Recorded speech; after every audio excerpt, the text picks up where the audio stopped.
Hey there, and thank you for joining us on the Designated Pundits. We are previewing the Major League Soccer season for all 30 MLS teams, and today we're here to talk about Orlando City.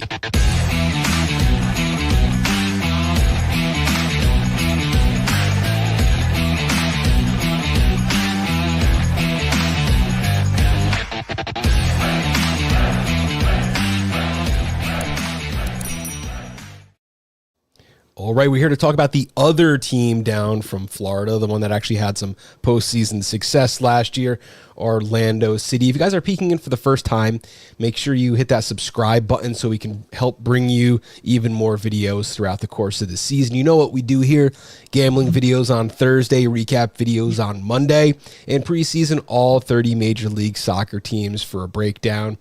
We are here today with one of my favorite groups of guys to talk to each and every year. The guys from Loud and Proud Orlando. You have Luis, you have John.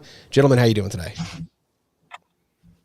Well, doing great. Thank you, Bob. To everybody that's watching, appreciate you guys coming through. Make sure to subscribe to the channel, leave your thumbs up.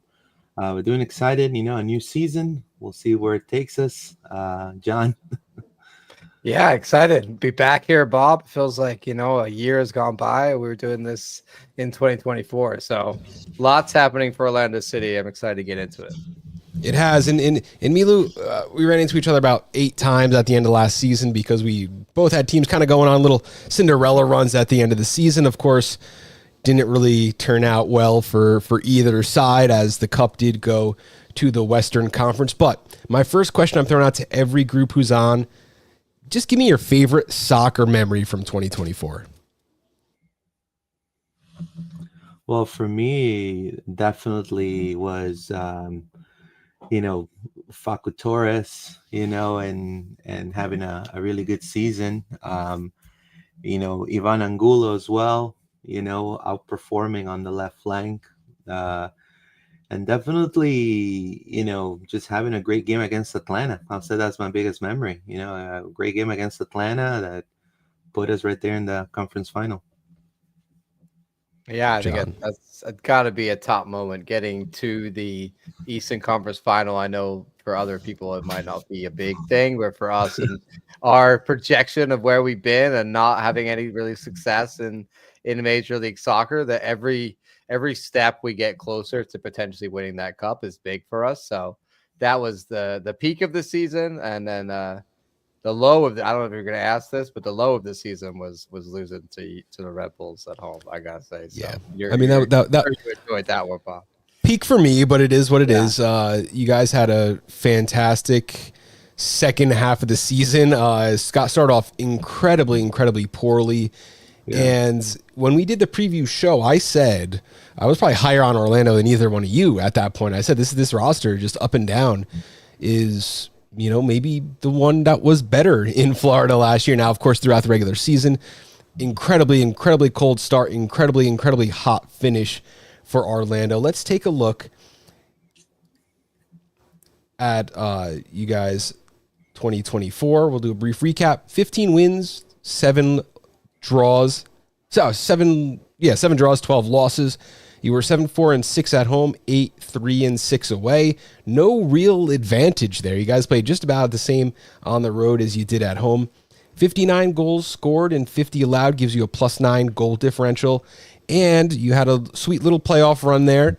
You took care of Charlotte, which was, everyone in the East was thanking you for that. And then you ended Atlanta's hot start, fell to the New York Red Bulls in the conference final. Guys, recap 2024 for me. Yeah, I mean, it started very, very bad, with a lot of disillusioned fans, and then they ended up right on the finish line. Unfortunately, Red Bulls were the better team. It sucks that it was definitely on our turf, because it would have been a great gift for all the fandom. I think we didn't have the best defense that season. I mean, they had a little bit of a turnaround, but Schlegel to me was the best defender we had in last season. But to me, I sum it up like that. I mean, I think if we would have not lost a lot of the points in the beginning of the season, we would have had a different story, hopefully. I don't know if John thinks. You started 4 wins, 5 draws, 8 losses, but then at the end, you won 6 of your last 7, and I think you won like 12 of your last 15, something ridiculous like that. Just absolutely hot. John? There's so much hype this time last year around the team. Like we were kind of buying into that bit, and I think there was so many moves we did, and the way that we ended 2023, we thought 2024 was going to start really brightly, and it just did not. And that horrible 5-0 loss to Miami in the third game sort of just sparked us, in a downward spiral, and then from there, it took a long time into the summer to kind of turn things around and become the team that we know we can be. And I think that's why you kind of see a lot of the home and the away here. It's not being that variable because we were just so bad. Like at the beginning of the year, we were losing home and away. So it's kind of more reflective of just one half of the season being bad, the other half of the season being good. We did go and get some good road away wins in the second half of the season. We came into the playoffs looking hot. That's all we can really ask for. And then we just stumbled right at the finish line, man. Honestly, I think we choked in that Red Bull game, and we had the opportunity to get into the final, and it was laid out in front of us in the East, and we didn't take it. So it's very disappointing. When I look at the roster for Orlando City, and I said this when we did the Red Bull Orlando conference final recap, you could say that you got off to a really slow start.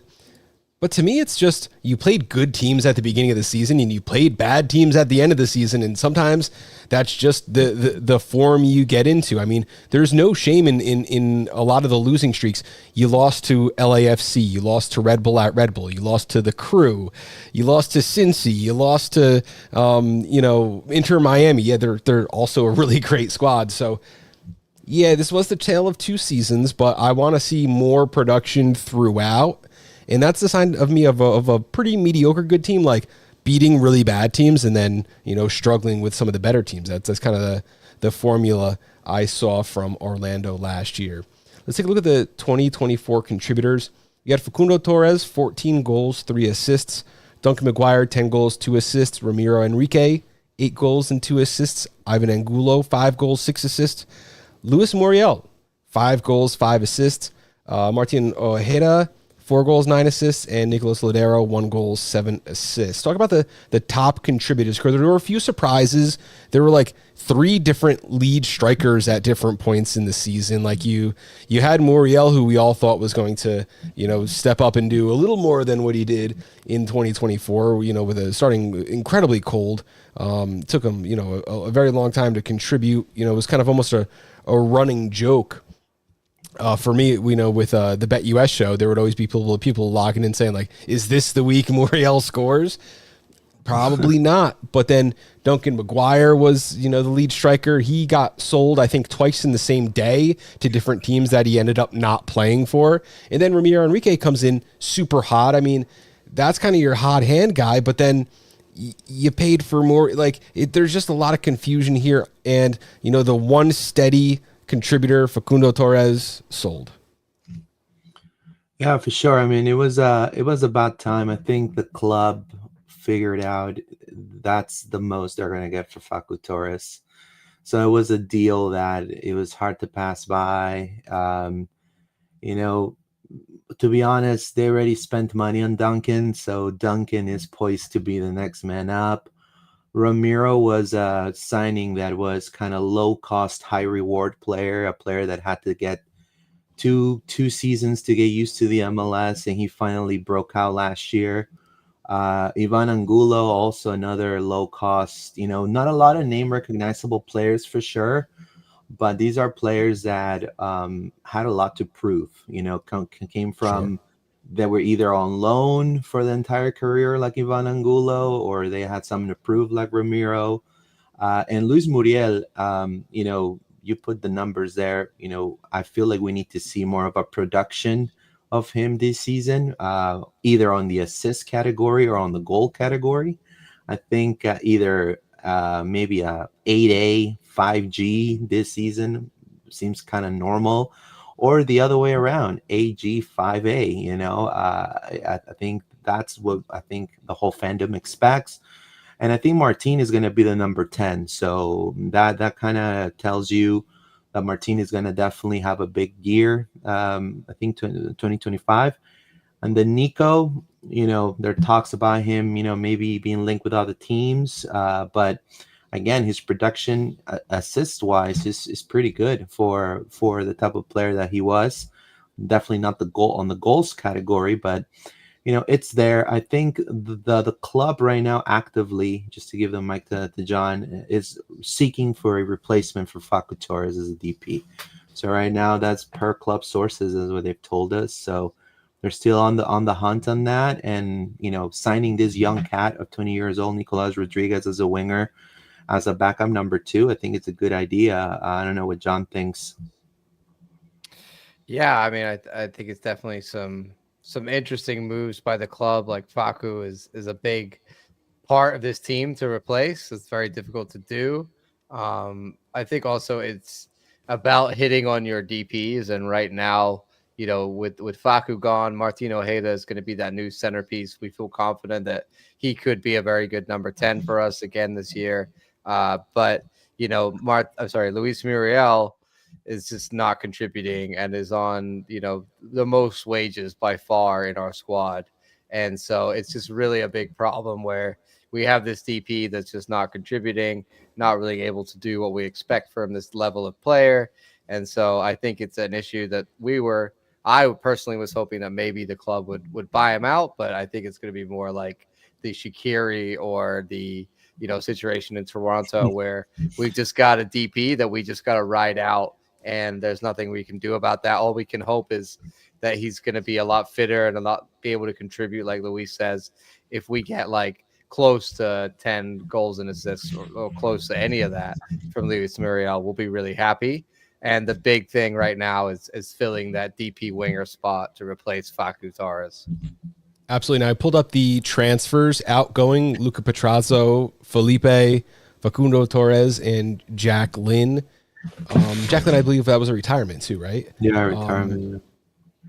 So again, you got one big hole. You got a couple depth pieces and one big hole. Incoming, you have the midfielder Colin Gusk.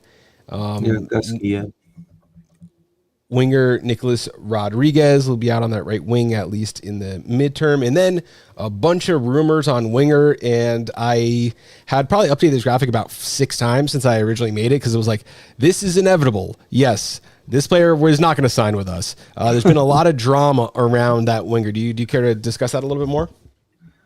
Yeah, sure. I mean, it's been a roller coaster ride. Personally, I was hoping that the club was going to try to see maybe get Evander, right? I mean, I thought that was kind of more of like, and then have Ojeda, move to the wing, but I don't know if that's still on the works or not, but definitely according to club sources, that's what they're looking for. And then they said it was Pasalic. I think it was a Croatian guy that was rumored to join as well.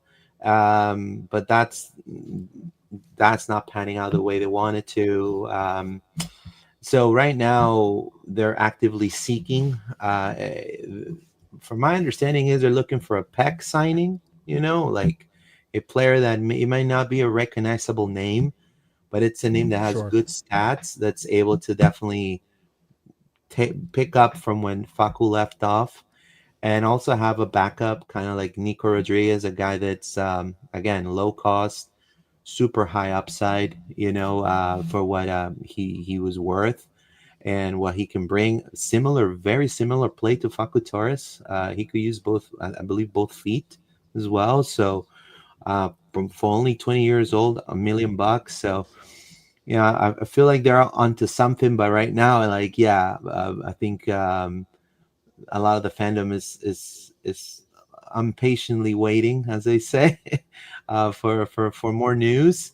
I don't know what John thinks about. I don't know if I'm missing a target, another. No, target I think Zendejas is the one we've been Zendejas, yeah, that's another potentially. one. Yeah, we might be going back in for Zendejas after going in for him before, but that was a bad time for Club America. Now we hoped it was a better time.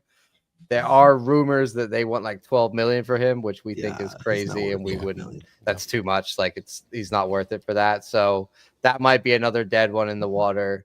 We are, I know the club is working hard to find this replacement. Of course, they want him in as fast as possible.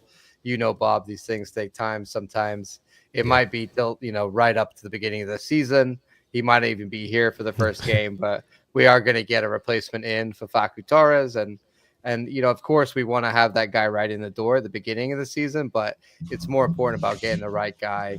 And let's not forget how long the transfer window goes on for. So he will get here. We're just kind of impatient and want to make sure that we have the right player in to replace Facu, because it's such a key part to get that other DP right next to Martin Ojeda.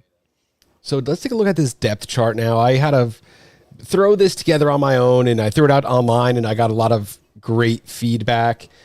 The most important thing for me right now, and this is your absolute strength from last season, the center of the midfield with Cartagena and Cesar Araujo was fantastic. Araujo was rumored to be looking to get out. I think he was linked to a couple of trade rumors, and when they said he decided to stay, I said, awesome. Now we have this core again. Cartagena pulls up in practice with what looked like an Achilles injury. Do you have any more information on that? Because right now in the depth chart, he is injured and it looks like a long-term injury. Yeah, so there's really nothing official coming from the club. I have asked to see if there's anything official. I know for a colleague from Peru that covers the Peruvian league, and he's close to some of the players in the national team.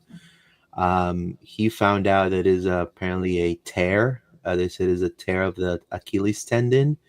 Now, he doesn't say if it's a partial tear, because if it's a partial tear, technically it's usually around 3 to 6 months sometimes, and if it's a full tear, yeah, it'd probably be season ending.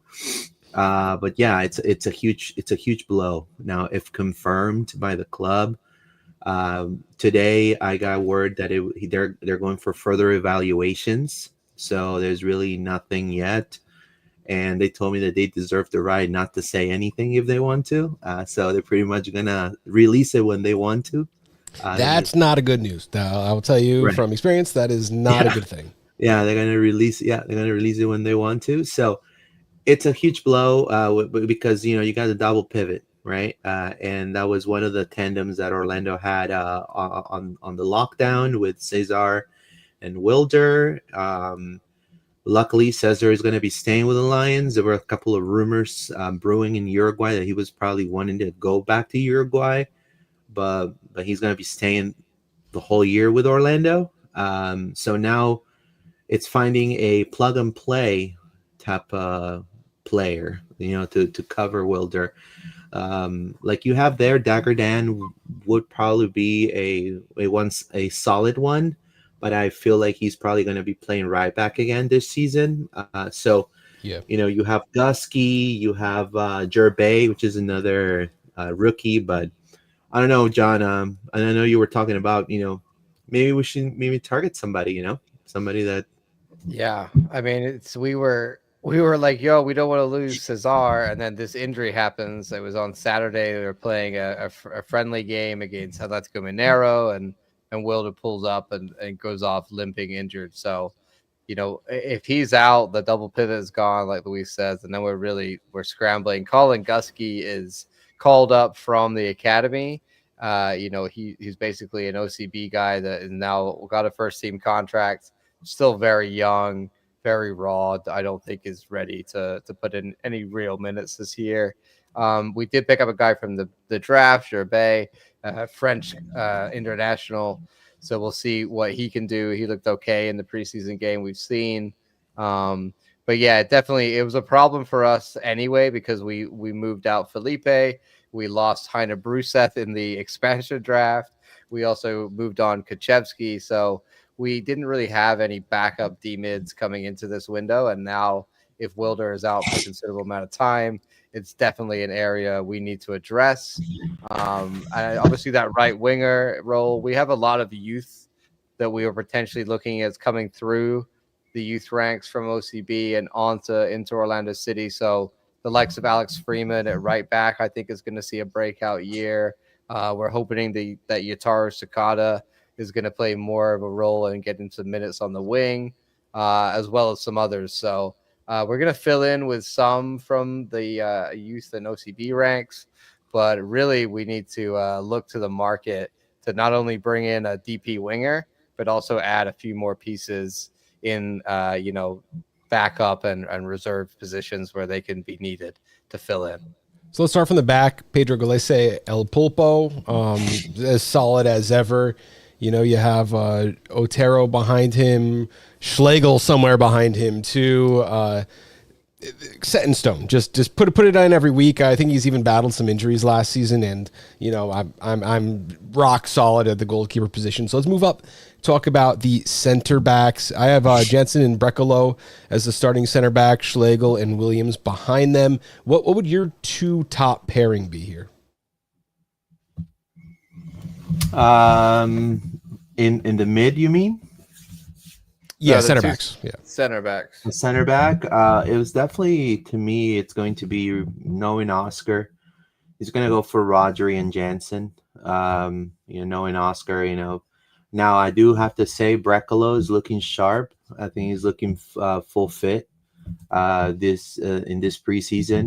We saw him play really good minutes against Atletico Mineiro, which is a top team in CONMEBOL in South America. And they actually defeated Atletico Mineiro and at their own preseason cup, in penalties. A 16-year-old actually debuted for the Lions on that game, and they had all their stars.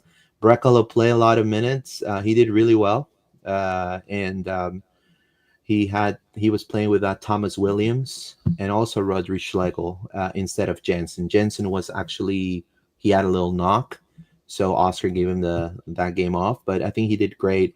I think Brekalo needs to show a little bit more of like that he's fully fit, I think. And if he is fully fit, that's where the depth comes in. But the two guys Oscar trusts are Jansen and Schlegel. So I think those are going to be the two that are going to start. And then Brekalo and even Williams are going to probably be the backups for those two. Let's move up to the fullbacks, because this is kind of a weakness I have a little bit for this squad. You want to have Dagger Dan out at, I guess, right back, but he might be filling in midfield for a little bit. So you have Kyle Smith, Michael Halliday, Rafael Santos, Kyle Smith, Tahir Reed Brown. Best pairing, top pairing, and what are the responsibilities of the fullback on Orlando City? I mean, Dagger Dan at right back is what we expect most of the time. Maybe he'll go into D-mid, like you said, to cover if needed, but he's really been developing as a good right back. He will cut inside quite a lot, and he kind of creates an overlap and becomes like an inside midfielder, or he'll go on the outside. Alex Freeman, like I mentioned, is a very athletic, very pacey sort of wing back on that right side who can go all the way up and all the way down. So if he plays there, Kyle Smith is sort of just a utility player that we can plug and play into D-mid, into right back, left back, center back, wherever we want. Rafa Santos will be the main left back for sure. And behind him, we don't really have another full out and out left back. We have Tahir Reed Brown, but he's like 15 years old. So it's not for me a realistic, plug and play. I don't think he's going to see a lot of first team minutes. I would like to see another left back, a true left-footed left back come in. Kyle Smith there is fine, but he can't be that attacking wing back that we like to see. We know Oscar loves to have overlapping wing backs, definitely on the left side with Rafa Santos. Sometimes we've had that on the right, but when Dagger Dan plays there, like I said, he likes to cut inside. Most of the year, you're going to see Rafa Santos and Dagger Dan as those two main wing backs. And we've discussed the wing position already. Let's jump right to the center forward. I had to put Luis Muriel. Like, you paid for the guy. You got to give him first dibs on what's going out there, I guess. But then you have Duncan McGuire, who we don't know how long he's going to be with the team, if that's going to be settled. He's there. And then Ramiro Enrique, who was the hot hand from last year, but I think he's third in the pecking order here, which is kind of tough to say. This could all change with day to day, week to minute to minute. Can we talk about the what you think the depth chart, what is going to look like the first few weeks? Do you agree Muriel's going to at least get, right of first refusal on this? Yeah, so when it comes to the striker position, it's very confusing. So Enrique is your number one, based on Oscar pecking order right now. So Enrique is number one, Duncan is number two, and there's unfathomed territory because Jacqueline retired. So Muriel for Oscar, he's a CAM, so an attacking midfielder. But he mentioned on the last presser for the first, when they came back from break, that Muriel, he can jump into the 9, and if he sees fit, he'll go in there as a kind of backup of them too. Now, Maguire may be sooner to come back than expected because of the shoulder injury, because he's in Mexico right now in preseason with the team. So that's a good sign right there, that at least there are one or two players in attack are going to be out there. So I feel more than likely the club maybe targeting a not a DP level striker, but maybe hopefully a MLS ready, like a Kai Kamara, even though John's probably gonna kill me, but kind of like an MLS ready type of third stringer, for the cheap, or because I highly doubt that Oscar's gonna give Muriel, that commodity of, hey, some games you're gonna be playing as a 10, backup 10, and some days you're going to be playing backup 9. I really, that's not an Oscar thing for him to do, but I don't know what John thinks about that. Yeah, I mean, I think Muriel is just like, can he be the 9 in the way that we want him to be? Like, you have to be pressing, and you have to actually lead the line and make runs in behind. We didn't see a lot of that from Muriel. Like, he likes the ball at his feet. He likes to dribble. He likes to show his quality that he can use on the ball and bring in other players. He's not like a Ramiro Enrique and Duncan McGuire. They'll go out there and try and create stuff for themselves, run for themselves, make runs in behind. Muriel's just not able to do that in the same way. So we really consider him, and also does Oscar, a center attacking midfielder now. Really back up to Martin Ojeda, who'll come on like he did last season for the last 20 minutes. So now that Jacqueline has retired, the MLS Next Pro MVP from 2023 has decided to hang up his boots and go do something else, and that's left us a little bit short at the striker position. But I feel confident in Duncan's quick return, and also I think historically in Oscar's system, a lot of our goals come from the wingers and the central attacking mid, and it's not always about having a striker for us that scores 20 goals a season. Of course, we'd love that, but that's not really what we see from the way that Orlando City plays always. So here are the questions, and we know there's more questions than answers right now, but I wanted these first three kind of go together. What is a realistic season outcome? What's the team's best possible outcome, and what's the team's worst possible outcome? I think this team is completely in limbo right now with a couple of really important weeks up ahead. As the roster stands now, fighting for a playoff spot. That's where I see you guys right now, and it's actually a lot on Cartagena. Like that, it really matters a lot to me. I think you guys are going to go out and get a DP winger. You got some salary issues here with Muriel, and knowing how cold the team was for so long at the beginning, it kind of, said something to me. And when I broke down the numbers, it was you played all the playoff teams at the beginning of the season and you had an easier second half. So I am not bullish on the team this year. Last year, I sat right here with you guys and I said, this team has as much talent and could, fight off Inter Miami. That I think was within your realm. Now I think that this team took a pretty big step back. Well, we will reserve full judgment because we don't know. There's some question marks, and we'll have you back on to talk about that when those changes come. But it's hard for me to be bullish on this team right now. What do you think is the best possible outcome for Orlando this year? The realistic season outcome to me, it would be, 6 in the pecking order in the East. That's just, the best possible outcome, probably top 3, right? But the realistic one, I still feel this is a team that's probably going to hit the playoffs. But, it's just going to, because they still got the coach. The coach has a lot to do with it. And it still has some talent, So I don't know if John feels the same way. Yeah, I mean, realistic season outcome. I think realistically we can be a 5th place team. Yeah. Realistically, if we have more of a consistent season than we did last year and not be so hot and cold and just pick up a lot of wins and have some losses here and there, but not have it be so bipolar as it was last year. I think that's realistic. I do think that, of course, the East is like a bloodbath, like we say every year, and I think there's a lot of money being spent. Of course, Miami are there. You're talking about, your Columbuses are still going to be up there. Cincy, Atlanta.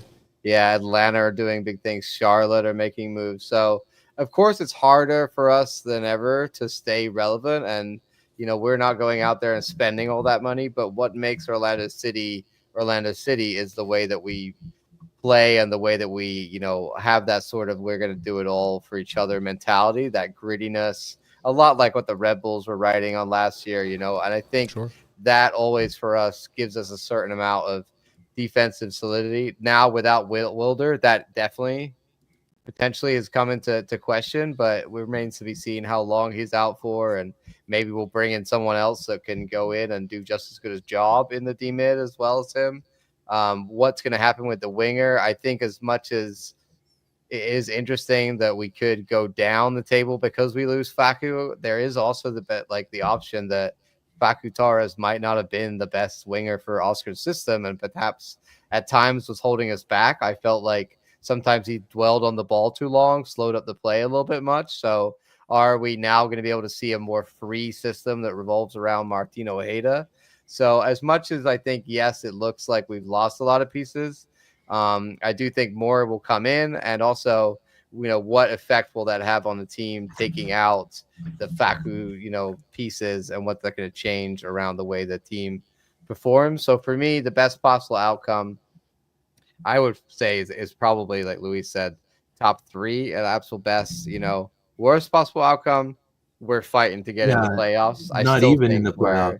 Yeah, I think worst possible outcome, I still see us fighting to get in the playoffs, like Montreal or something this year, just gone. Like Atlanta did. Like I can still see us getting into a playoff game at the worst with this team. And one of the storylines that we like to follow that impacts us most this year, I would say the one for me is Luis Muriel. Is he going to actually be able to improve in season 2, or is he going to be, as ineffective as he was in his first season? In which case, that is going to dictate a lot, Bob, about whether we come 3rd or 6th or 9th. Honestly, I think that makes a huge difference. You were able to overcome things last year, but with all the changes and man, that Cartagena injury is just like, that's killing me. Like I was devastated when I heard that. I'm like, this is not the same team. If you had to pick one, you can get a MLS quality right winger and a DP midfielder, or an MLS quality midfielder and a DP winger. Which one would you pick? Personally, I would probably go for a long-term potential, good defensive midfielder. That would be my opinion, because Wilder is on their last, I think their contract has no option for 2026. So after December 31st, he'd be a free agent. And this is a bad timing for him to get injured too, because now he's in a limbo, because if it's a season-ending injury, he's not going to be able to show his talents to either get a better contract somewhere else or to stay with Orlando. So Orlando pretty much has him.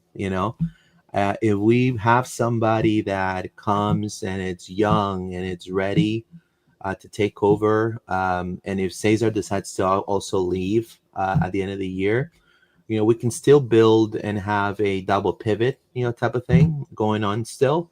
And when it comes to the winger, I mean, there's I guess, that Nico Rodriguez guy. I mean, we can get a young MLS kid that's hungry, that's able to also produce.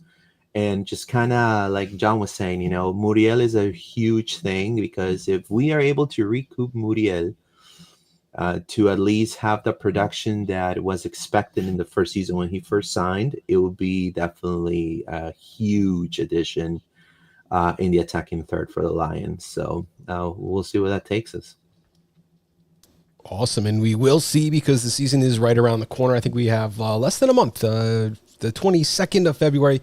Today's January 27th. So in case you're watching and it seems a little outdated, we're hoping for big things for you guys, and we'll be here to talk about it with you when those changes are made. It's going to be a very interesting season for Orlando. A lot of talent on this roster, but it's subtraction after subtraction. It's like when you sell your star, you're like, okay, well, everything else got to stay. You guys stay put. We're going to address this, and when those pieces start falling, it's very, very difficult to come up with. But definitely, good luck. Hopefully we'll catch you again near the end of the season into some playoffs. I think that should be definitely within the realm of possibility for this team. There's not only one team in Florida. You guys definitely played respectable soccer over the second half of the season, and you don't want to be that box everyone wants to check, like, oh yeah, let's look forward to playing Orlando. You guys got to take some home quality, win some of those home games. And I think if you can make that a fortress, then you could really be cooking with fire. So good luck. Thank you guys so much for joining us. Let us know one more time where we can find your work. You can find us at LPO_podcast on X. We're also available on YouTube as Loud and Proud Orlando, or LP_podcast also. Just you can look us up, and we're right there. Make sure you subscribe and follow us. Thank you so much. Thank you guys for making the time to be here. And thank you guys for watching at home. Again, thedesignated.pundits.com, youtube.com/@thedesignated_pundits, or search for Loud and Proud Orlando with Designated Pundits on your favorite podcast app. Guys, thank you again. Have a great night.